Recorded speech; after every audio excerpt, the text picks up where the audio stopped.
ករណីមន្ត្រីយោធាម្នាក់ដែលទាមទារផ្ទះនៅក្នុងគម្រោងបុរីលេងនវត្រាត្រូវដោះស្រាយបញ្ចប់ហើយ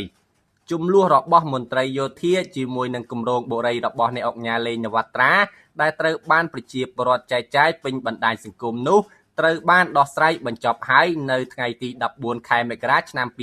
2026នេះក្រោមការសម្របសម្រួលរបស់ក្រុមការងារក្រសួងរៀបចំដែនដីនគររូបនីយកម្មនិងសំណង់តាមរយៈបណ្ដាញសង្គមរបស់អ្នកអង្គការលេងនវត្រានៅល្ងាចថ្ងៃទី14ខែមករានេះបានសរសេរថាក្រោមការសម្របសម្រួលរបស់ក្រសួងរៀបចំដែនដីនគររូបនីយកម្មនិងសំណង់សូមគោរពអរគុណបងប្រុសដែលបានយោគយល់ទទួលយកដំណោះស្រាយឈរលើគោលការណ៍ដោះស្រាយបញ្ចប់បញ្ហាជារួមក្នុងកេលៈទេសៈដ៏លំបាកនេះ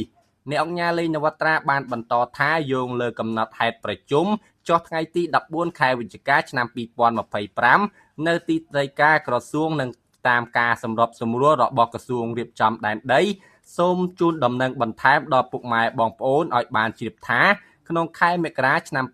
2026នេះក្រុមការងារបុរីបានរៀបចំបន្តការសាងសង់តាមស្មារតីអង្គប្រជុំ